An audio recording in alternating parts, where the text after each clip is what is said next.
қалған 8-дің 5-еуі біздің Қазақстанда тұрған даласында. Баянауылда бар, Қоңырәулие, Семейде бар, Қоңырәулие, жұрт суға түсіп шомылады, солай ма?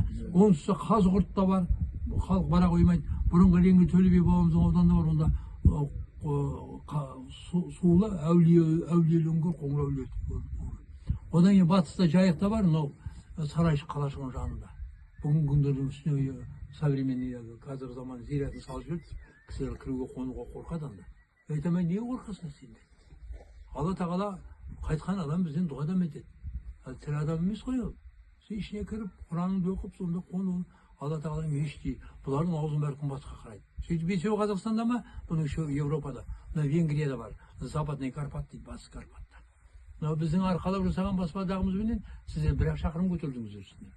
Ал Венгрияда 3 шақырым кетеді, соқпақпен барады анда тропинкамен. Арқардың бұланның соқпағымен. Іші аузы күнбатысқа қарағаннан гөр, іші 12 қанат киіз үйдің аумағындай, одан да үлкен қойдым. Төрінде қисық тасқадан бар, үстіне су тамшылап тұрады. Бізде су астынан көтеріледі ғой. Я жерге бір тамшы су төгілмейді. Ішінде үлкен бір әже жүреді, шырақша, жаңағы ағаш күшкеменен ана су көміп қарап отырады, ауырған адам таниды, апарып бере қойып саған. Көріп келген адамдар екісі. Ол кісі айтады, мен мажармын дейді. Түрік қой біздің. Мен 2 рет болдым, 91-де, 97-де бардым.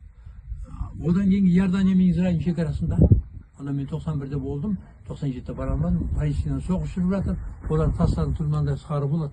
Ана арабийский полуостров қой. Мертвое море деген бар, өлі теңіз. Соның бір жағында Израиль, бір жағында Иордания. Мысалы, мына Израиль жағы құмдауыт болып келеді, пляж сияқты, ал ана Иордания жағында тас olsun бір. Енді айтайын дегенім не? Ондағы үңгір біздің үңгірден аумайды. Таң қалдым. 300-400 метрдей жерде үңгір тұр. Көтеріліп ішіне кіргенде бірінші бөлігі мешіт бөлігі күмбезімен орындықтары бар. Одан кейін ханда қарада басына екілі босаға, одан кейін арманады қонатын бөлік, қазандық бөлік. Біздің үңгір кіргенде оңға қарай кетеді, оларды солға қарай кетеді. Жергілікті халық оны почивальница Александр Македонский дейді. Македонский тәу ететін орын дейді. Удачи вам, благополучия. Македонский тәу ететін орын. Македонский үлкен жорық қаттанардан сол үңгірге кіріп 2 күн 3 күн жоғалады дейді. Шықпайды дейді. Үңгір иесі рұқсат берсе ол аттанады, жеңіспен оралады. Рұқсат бермесе үлкен әскермен бір кішкентай мемлекетті таптап кетуге болушы еді. Бірақ ол оны жасамады дейді. Неге өйткені оған рұқсат болмады дейді.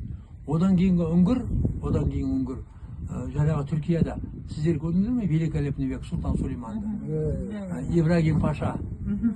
Иә, жаңағы уланған садақ жебесімен жараланған Ибрагим Пашаны сүйреп үңгірге келіп суға салады ғой.